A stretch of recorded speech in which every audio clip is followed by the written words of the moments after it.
Jeg har valgt at læse og analysere bogen Skyggeporten, som er skrevet af Lene Kaaberbøl og udgivet i 2006. Jeg har lagt den under genren fantasy, og jeg vil lige starte med at give et kort resumé af bogen. Den handler om Anna, som bor i et drivhus lige bag et kæmpestort flot hus.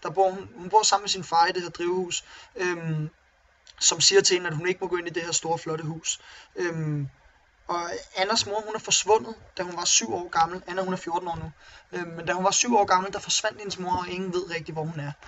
Men det er lige indtil, at Anna, hun begynder at høre hendes stemme i hendes hoved. Og det skal lige sige, at Anna hun er stum, og hun bliver mobbet over i skolen. Men der starter så en ny dreng i klassen, som hedder Ayan, og Anna bliver hurtigt gode venner med ham, og de bevæger sig ud på et langt eventyr sammen.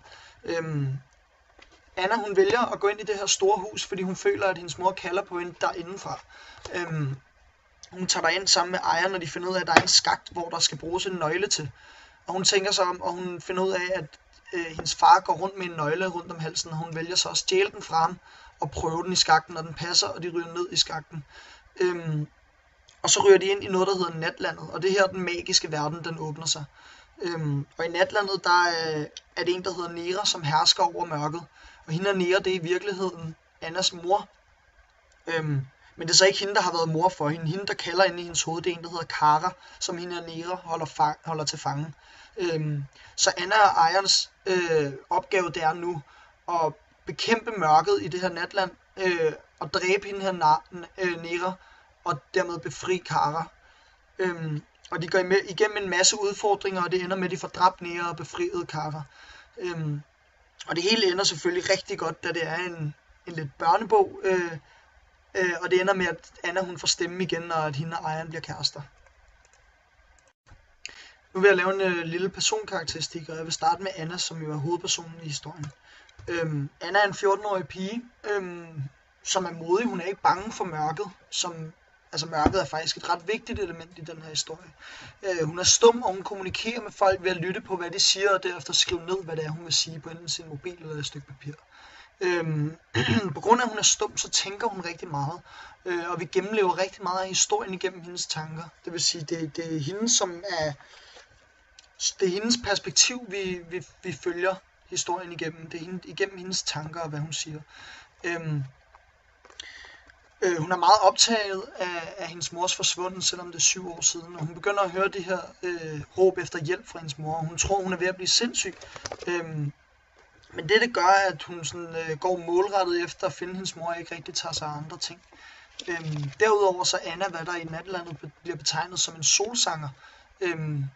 Det her solsanger, det gør så, at hun kan synge så højt, at hun fremkalder solens kraft, som kan opløse dødningens skygger.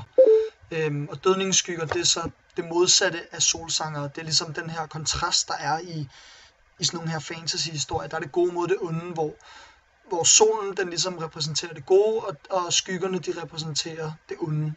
Og de her dødningsskygger, det er så sådan nogle, som kan dræbe enhver skikkelse ved en enkelt berøring. Den næste og anden vigtige person i historien, det er Ayan, som er den hjælpsomme karakter, som altid er der i fantasy-historier. Altså for eksempel i Harry Potter, der er der Hermione og Ron, som er de der i princippet ligegyldige personer, men som er med til at pifte historien lidt op og give den lidt indhold. Og han er faktisk ham er Ayan, han er den eneste, der sådan snakker med Anna, hvis man kan sige det sådan. Altså hun snakker ikke rigtig med så mange snakker, hun er stum.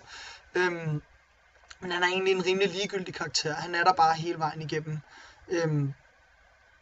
Men han gør faktisk også, at der kommer et lille kærlighedstwist på historien, fordi at hun kan rigtig godt lide ham, og hun går og tænker meget på ham, og det ender faktisk også, som sagt, med, at de bliver kærester.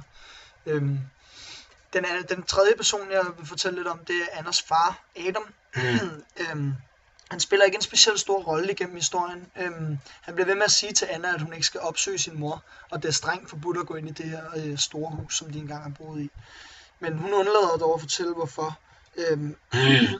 Han undlader dog at fortælle, hvorfor hun ikke må gå ind i huset.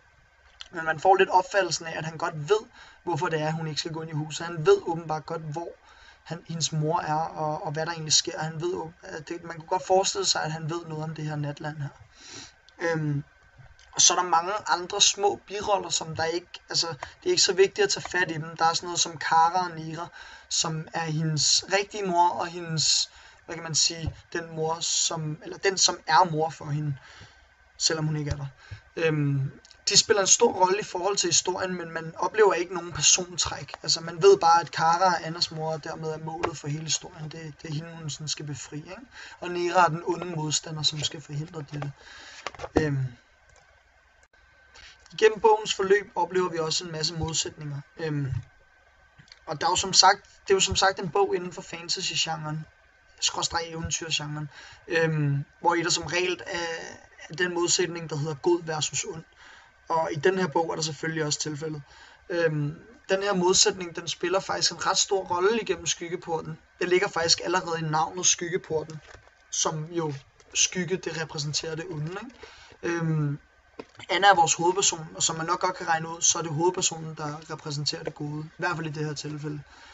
Og allerede i skolen, der møder vi det onde, som er de her hejere, de drenge, som mobber hende. Det er altså det onde. Det fremstår som et ondt element, eftersom det er ren og skær mobning uden nogen grund. Herefter møder vi det næste onde element i Natlandet, hvor de såkaldte dødningsskygger og Annas oprindelige mor Nera befinder sig. Og det er her, det gode og det onde, det ligesom møder hinanden. Eftersom at Anna som sagt er den her solsanger, og alle de her mørke kræfter, de lever inde i det her natland, så det går ligesom mod hinanden. Og det er ret logisk at tyde på, hvad der er godt og hvad der er ondt. I natlandet er der selvfølgelig skyggerne og det mørke, der repræsenterer det onde, og solen og lyset, det er så det, der repræsenterer det gode. Udover det her, så er der også små modsætninger, som når Anna hun kommunikerer, så taler folk til hende, imens hun skriver til hende. Eller imens hun skriver til dem. Det er også en lille modsætning. Og det fører mig så hen til symbolikken. Eftersom det er en meget børnevenlig bog, så er der nok ikke de helt store symboler og krypterede budskaber. Derfor har jeg prøvet at finde nogle symboler, som ikke nødvendigvis har været tænkt af forfatteren. Det at Anna hun er stum, det er både et tegn på svaghed, men samtidig også styrke på den måde, at hun opnår en del i løbet af historien på trods af hendes svaghed. Så er der en anden en, at Iron, som i starten er en del af de her hejere, altså en af de her mobbere, men efterfølgende bliver en af hendes venner. Han burde jo altså tilhøre det onde, men han ender jo med at blive Annas ven, og til sidst kæreste. Det er også lidt et symbol for, at der altid er noget godt at finde i det onde. Ja, som sagt, der er ikke så forfærdeligt mange symboler at finde i den her, men jeg har prøvet at definere motivdeterminanten. Og jeg har valgt at sige, at Karas stemme, som Anna hører inde i hendes hoved, altså hendes mors stemme, som hun hører, det er motivdeterminanten. Fordi det her, det giver hende ligesom et motiv til at finde hende. Og det er ligesom det, der driver hende til at gå igennem det onde for at finde det gode. Annas mål er jo som sagt at finde og befri Kara. Og dermed at stemme motivdeterminanten, fordi det er den, der sådan starter hele eventyret. Det er den, der sådan, ja. Igennem bogen er der en del højdepunkter, og bestemt også et vendepunkt. Det første højdepunkt, det er, da Iron han pludselig begynder at snakke til Anna. Hvilket kommer lidt som en overraskelse, eftersom han først fremstår som en af de her mobbere. Det her det er også med til at hjælpe Anna på vej på hendes rejse igennem mørket. Ikke at hun ikke ville kunne finde ud af at gøre det selv, men han hjælper hende. Det er ham, som ligesom skubber hende ind i huset og siger, kom vi gør det. Det er ham, der siger til hende, lad os prøve at stjæle din fars nøgle, lad os prøve at komme ind i det her natland, som de jo endnu ikke ved, hvad er endnu. Og det første vendepunkt, det er altså, da Anna hun først går ind i natlandet. Og jeg vil lige læse stykket op, hvor hun falder igennem skyggeporten. Uvilkårligt greb jeg ud efter den, og i samme nu var det som om, der var noget, der tog fat i mig og trak mig ned i hullet. Hullet var der ikke bare mere. Der var ikke noget overhovedet. Ikke engang et gulv. Verden drejede sig omkring mig, og jeg faldt. Gennem mørke, gennem brandlugt og måneskin og mere mørke. Jeg mærkede et voldsomt vrid i benet, så ramte jeg noget meget, meget hårdt. Det her det er vendepunktet. Fordi det er første gang, vi sådan oplever det unaturlige. Ikke lige den her sætning, men det er det her, der ligesom er skyggeporten. Det er den, der ligesom er linket til den unaturlige verden. Det er punktet, hvor den magiske verden åbner sig, og dermed også et højdepunkt. Så det er både et vendepunkt og et højdepunkt. Og det er samtidig også her, man finder ud af, hvorfor bogen hedder Skyggeporten. Fordi det er jo som sagt Skyggeporten, den her skak, de ryger ned i. Og Skyggeporten repræsenterer lidt den her forbindelse mellem den virkelige og den magiske verden. Et andet højdepunkt er til sidst i historien, hvor Anna efter kampen mod mørket får sin stemme tilbage, og samtidig bliver kærester med Iron.